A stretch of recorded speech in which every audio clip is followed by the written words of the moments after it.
Yeah, your area or grandmother's area at that time was Thunder and Lightning's home area. Snow will be those snow Bigfoots, those Bigfoots called Snow who hunt in these areas, will be at another area. Everybody has their own area. You got Thunder and Lightning over here, you got Snow. Mist will be more in the valleys or side of the mountains. Wherever you see them, that's where their homes are. I asked my grandpa one time. He was full-blood Cherokee, and he spoke fluent Cherokee, and I was one of the only grandsons that he would actually speak English to. And I asked him one time, I said, Grandpa, Grandpa, what do they look like? And the only thing he would ever tell me was, you better pray you never see one. And that's the only answer I ever got. And I asked him probably, 500 times, been little. But he would never tell me, what it looked like. Now, my mom, she seen it. Whenever she was young, she was going up on her mom and dad's porch steps. And they had a large, high porch. And you could see through the steps. And when she was sitting on the steps, it leaned its head and laid its head on the top of the steps, kind of. And she said it looked just like a werewolf. So that's the only real good close-up description of it that I have. Except for, just seeing it out in the yard or something. But as far as detail, she said it looked just like a werewolf. That's one of them. What I'm about to do is I'm going to put up a video, and I may play it 2 or 3 times to make sure you see it. But and you can see the screen right now. Yes. Yeah. Okay, I'm gonna put this video up, and it's a Bigfoot hanging in a tree sideways. But you'll see the white of his eyes and the white of his mouth, and he'll all of a sudden he'll start chewing and start looking up. But they have all.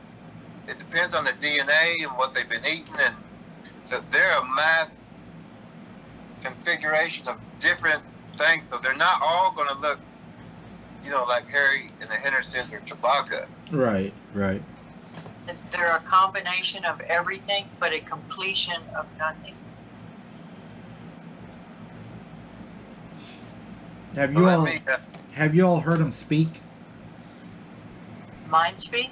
Well, the gibberish, know that? No, actual words. No, Yes, I'm sorry. Yes, they've tried to lure my daughter and her friend into the woods by saying, "Here, kitty, kitty," in just a deep, creepy voice, and then we've heard the gibberish. There's been several occasions. One occasion, my granny was sitting on her couch, and she's looking out through her front door, through an old concrete front porch, out through her open door, down the sidewalk. There was trees that overhung the sidewalk, but they had a yard light further out, but you could still see underneath, like a shaded darkness. And it stood on the sidewalk, looked at my granny, said her name, and an eerie voice reached his hand out and done the, the come here. Well, after that happened, I was picking my little niece and nephew up for school. I was around 16 years old. She come running in the house screaming one day because we were taking care of my granny at the time. She'd fallen ill. And she was saying, "There's a monster, there's a monster." And whatever it was had stuck its hand through the grass and was telling her to come here. Yeah. And there's several other times I could tell you that this thing actually spoke. It said my mom's name. It said other things. A baby crying. I mean, just a lot of different weird things. Well, we teach the Bigfoots how to lure our children and call our children into the woods. We'll stand out there in the front yard, raise our hand, wave to them, and yell, "Johnny, Bobby, Sue." And Right. So that name is being yelled out there. And the next thing you know, and there's a lot of people who will tell you And we just talked to a guy at the festival who said that he heard his name called out there, and he went inside. He said, "Y'all ain't gonna believe me." Oh yeah. But yeah, we teach them, and we've been also teaching that whenever we call our kids, to have our kids to, if we're gonna call our kids, we raise our arms up and turn sideways, and that means come here. Right. So that's also, we teach the Bigfoot how to do these things so that we get a good shot at it with its arms up underneath that, into that side. Because if it's doing that, mimicking that, it's trying to lure your kid into the woods. That's scary. And I think that's what happens to a lot of the kids. Absolutely. It is. And they also use puppies. Yeah. Yes. They'll use puppies, the little dogs, the little cute ones. They'll use those to lure soft-hearted people or kids into the woods. When we go fishing, and I would maybe even give you all directions to this place. I would like to get your all's input on this place. When we go fishing, we take the little ones with us. Is that at the bridge? Is that one? No, this is a different area. I have never done a video here except for one, and it was where the guy in the pickup truck was attacked and his truck was damaged. We fish there late at night, and the kids are put in front of us, and they play right directly in front of us. This creature will come up, and it makes noises at first. It'll sound like a cat. It'll sound like a cow. It'll sound like a baby crying, and we will ignore it. And then it starts throwing little bitty twigs at the kids, like little sticks. And then it gets to where it's pebbles. And then we ignore it and ignore it and ignore it. And it starts making eerie sounds and, trying to scare us. Well, one particular night, my mom and I seen it. And it was standing with its head in the fork of a tree at the side of my truck where we keep our bait, where we cut our fish up, for our bait to throw out. And it was looking at us, and its head was big and round. Yeah. But it was green. Yeah. It was a green head and face, but it had yellow eyes. You could see the eyes blinking, and you could see its nose moving while it was breathing. And I just acted like I didn't see it. And whenever we walked off, it turned and just sprinted out, through the trees and the brush and all. And you could hear it for a long time, like it just kept going like a deer. It just kept going. It was really weird. And we actually haven't been back to that place because of the floods and all. It's been about a year this summer, right? Yeah, somewhere along And we're going back, and it's a very, very active place. But it's a good fishing spot. Yeah, but it's good fishing.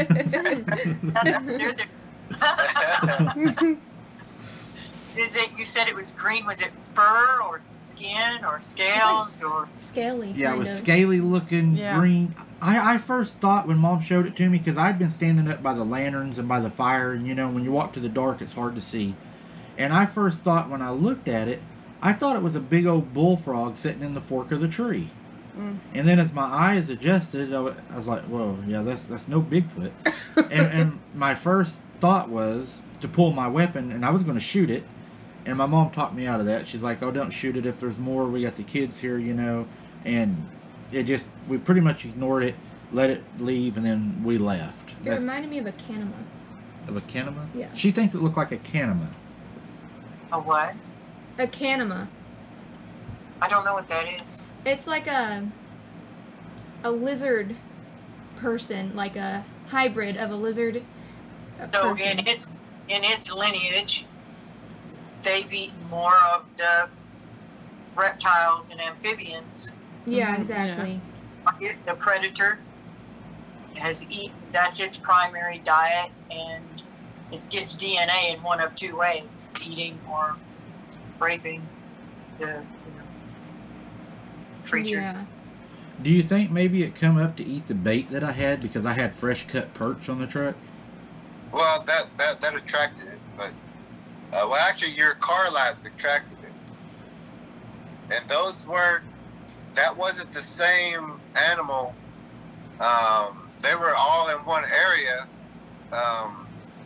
but the creatures all have a designated sound. This one's not going to be sounding like a cow and a chicken and a cat. Right. there are 3 or 4 right there.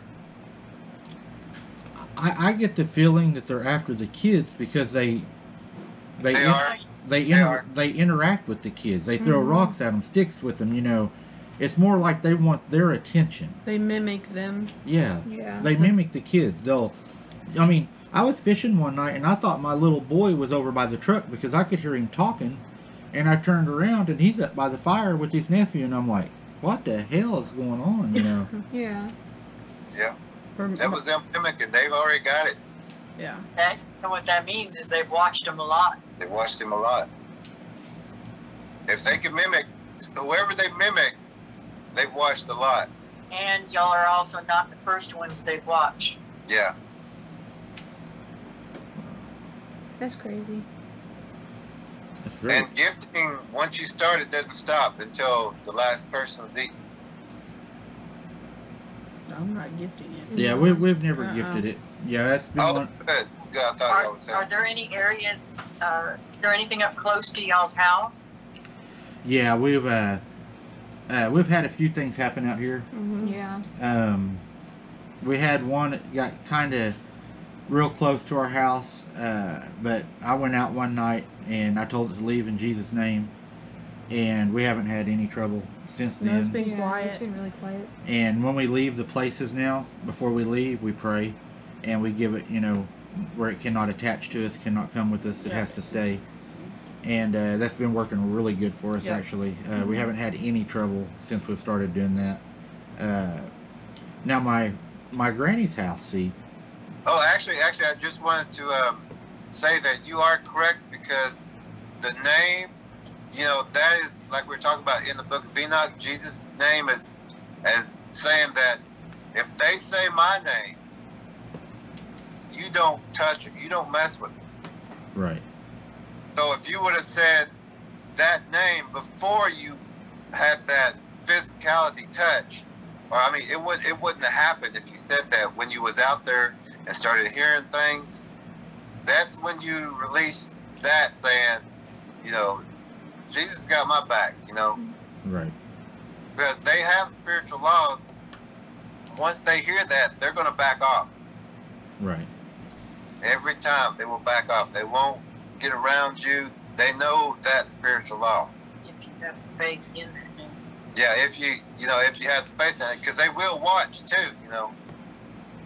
And as far as that right there will secure you also, but also love will secure your family by you treating, or the whole family treating each other with the utmost respect, no sarcasm, always helping each other, because these Bigfoots watch to find which kid is getting scolded, which are they arguing, is this house, can I take one of these, because somebody's not, you know, if they're yelling at the kid or scolding the kid, or the husband, the wife, the neighbor, you know, I mean, whoever's in that house, these Bigfoots are watching, and they're going, well, that kid keeps getting a whooping, and now he's coming to the forest with us. You know, he's looking for a friend over here.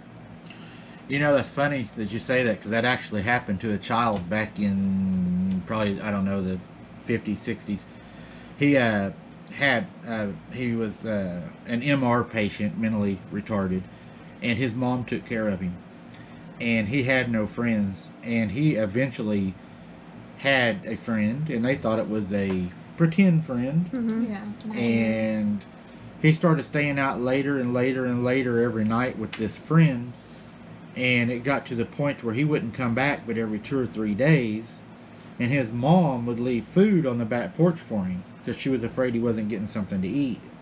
And he would come and get the food, but then eventually he got to where he never even came and got the food, and he just disappeared, and nobody knows where this kid ended up. Yeah.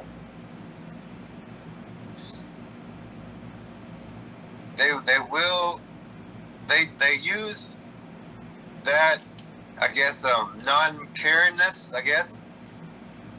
You know, as far as, you know, not going searching for that kid after 5 minutes, you know. Right. Making sure he was secure, taken care of. once they see that, and then they see that it's okay if he goes a little further. It's okay if they spend one more day. It's Right. okay to take them. And what parents need to realize also is that whenever these creatures, they grab these children, and I know this from my work, whenever search and rescue happens, search and rescue is put within how far they believe a child of that age can travel within a certain amount of hours, including the terrain.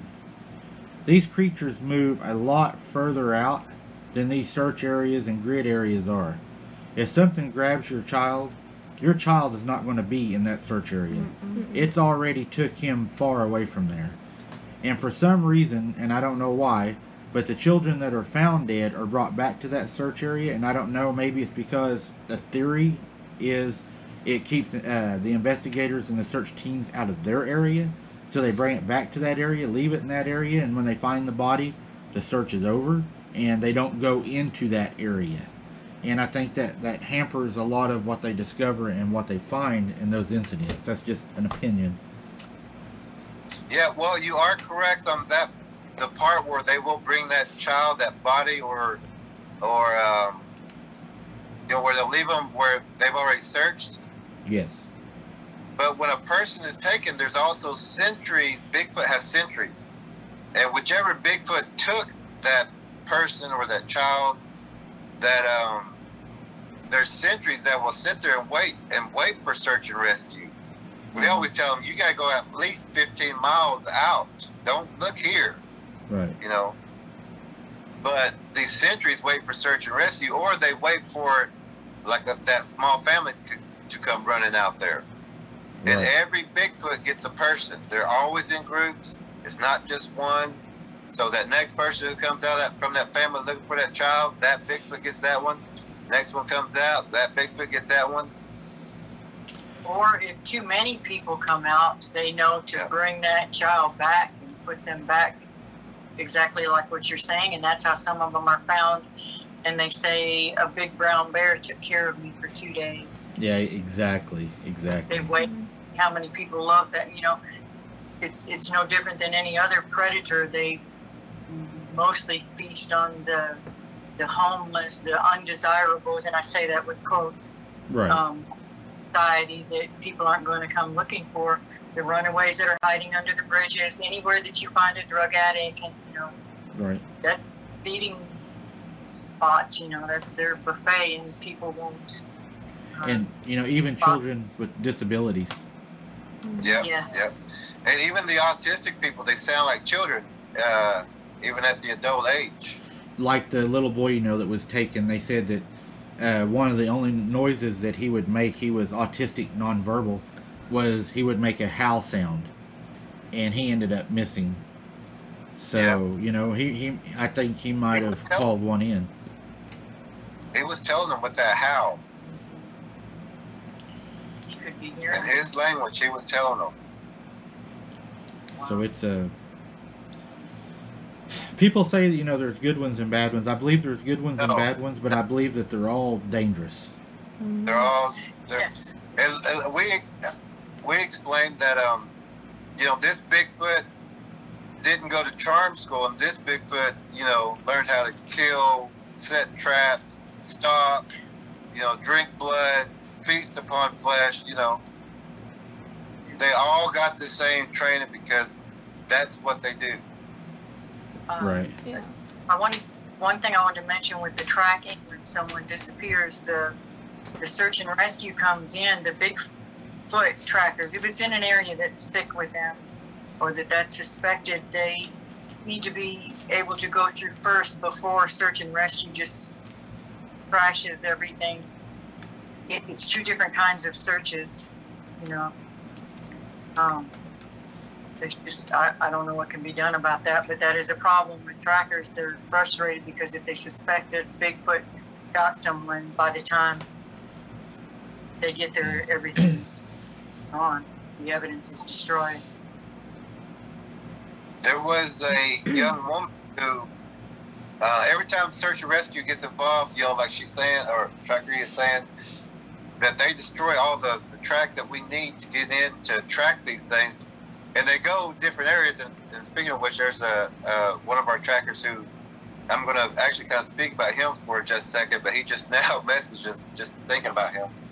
But he just found a missing woman or a young girl, and the police was going to wait 24 hours before, but the family, and luckily he knew the family.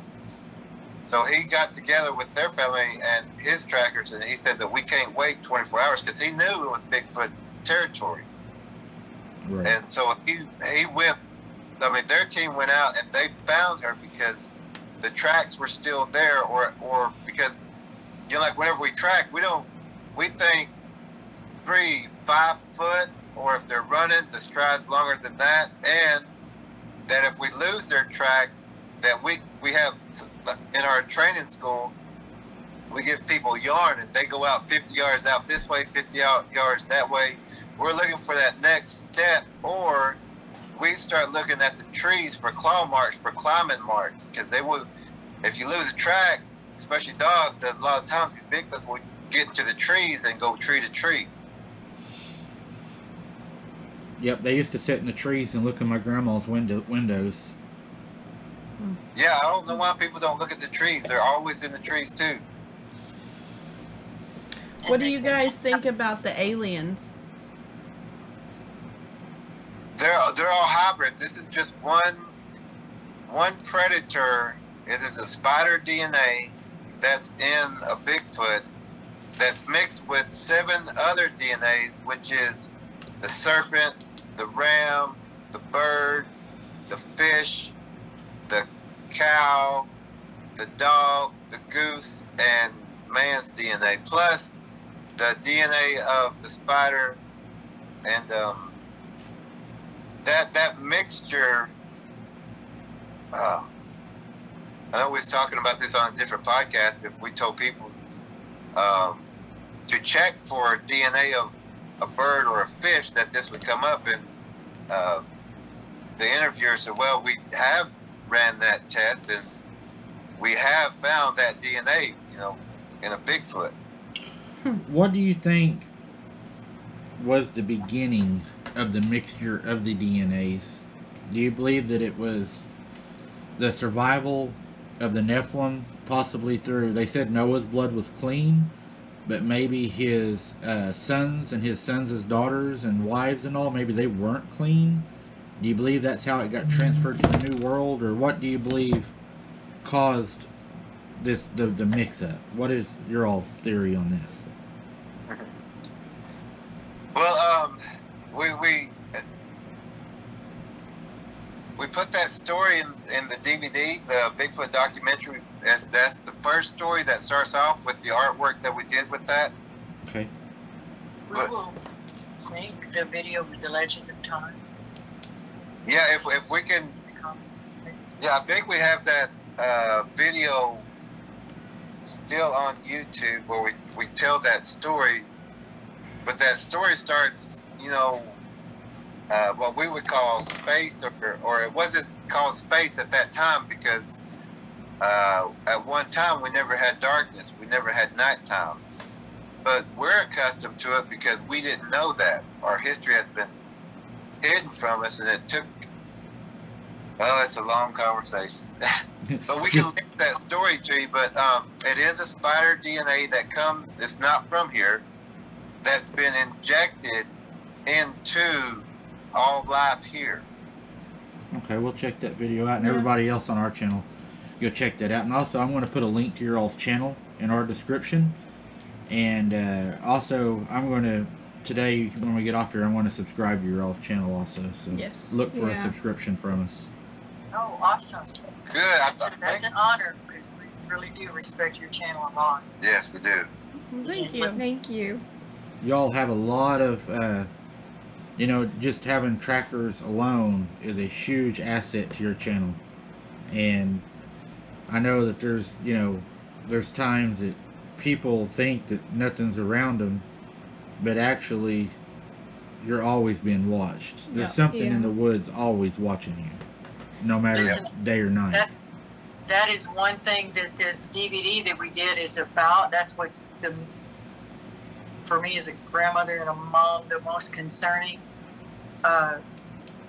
We went around the Antlers area, and every roadside park, even over by a daycare and a senior citizen walking track, and Yes. we could find the signs of these predators right there. You could hear the children playing, and it's not just Antlers. Everywhere we're going, it's in 2020. It's like the floodgates opened, and everything was so quiet. These things thrived, and they moved in closer and closer and closer to these communities. Mm-hmm. And our housing area over there in Antlers, Like the outside the doors, it's a really brush line, and there's all kinds of bends and breaks and things in there. And where the arches are right outside the homes that have the children playing every night. It's just disturbing because it's all part of the end game. Yeah. And I kind of believe that's what happened to Miss Hamilton. I believe that since she walked, I don't know if y'all are familiar with that, but I think because she walked that same trail, she was being watched, and it seemed prime opportunity that morning to feast on her. Yes. When they found her, she was still alive. I mean, it ate on her while she was alive. And a lot of people don't know this, but she was found alive. And, that's terrible. And the little boy here, I don't know if y'all have looked into this. The Kiefer, Oklahoma. Have you all looked into that little boy? McNeilis was his name. No. You all check out my video on him. It's Kiefer, Oklahoma. Little boy was attacked in his backyard, and I'm not going to say on here just out of respect to the family. I spoke to the father, but the damage that little boy sustained in that short amount of time, and the body placement of where they said he found him is not, in my opinion, where he was found. Mm-hmm. Because there was other evidence by first responders that I spoke to that was on the scene that said his body was found at the pond, not in the backyard. Yeah, it's really disturbing what happened to that little boy. The damage to that little boy was tremendous. They were told at the dog pound actually spoke with a person that contacted me, and they were told not to take DNA samples of the dogs.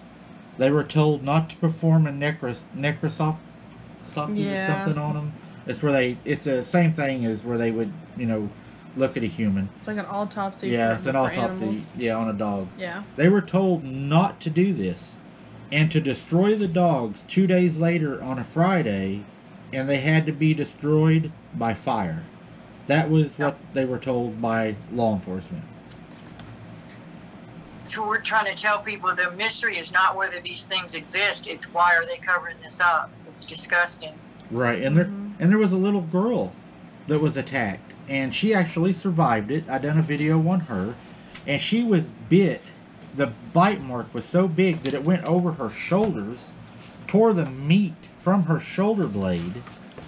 She survived it, and the mother even went out and told everybody, I do not believe this was a dog. But, the government, the police departments, they were hell-bent on it's a dog. And that's what it was released as. And the mother was so convinced that it was not a dog, she went out on her own and warned the community. Good. Yeah. They're taking orders from above. Yes. And just so a lot of people know, the game wardens that are called to a lot of these things, which is, in my opinion, uncommon, and it's a new thing that started happening. And the reason I believe that they're being called in is Fish and Game are federal. I'm just going to throw that out there, and people can do what they want with that information. But like the state parks and those bigger parks are actually under United Nations rule. So any state park, any forestry agent, any person in there is normally not going to be from here. They may speak English, Right. They may look, apart, but they're like a mercenary kind of group. And what sucks about it is they're the top of the tree, so there's nobody to investigate them, and what happens on their land and whatever they say happened is what happened, period.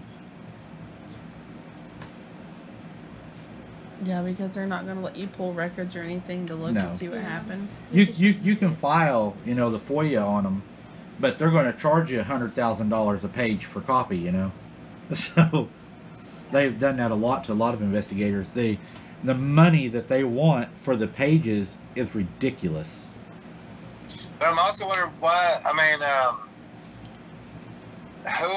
who are we really getting this information for? To where we have to, spend every penny we got, or take every chance that we got, to where the general public doesn't understand that these things are real and these things are happening. There's a lot of money to be lost if they admit it happens. The parks lose campers, they lose hikers, walkers, trail markers, they lose all their funding. Mostly everything. And to them, it's kind of like, what's a few bodies a year for the billions that we're making? It's kind of like, the military. They don't look at how much it takes to take an island. It's how many people are we willing to lose to get it. Collateral damage. Right. It seems like, what they always say, kind of the old saying, the rich people argue and the poor people die over it. Yeah.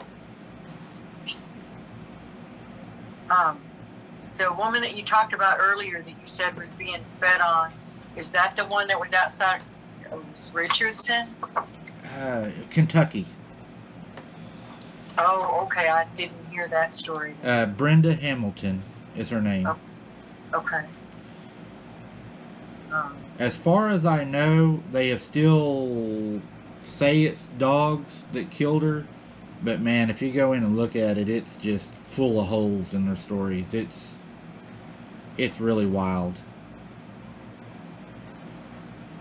I think I done 2 videos on. I done the original video, and then I done an update video.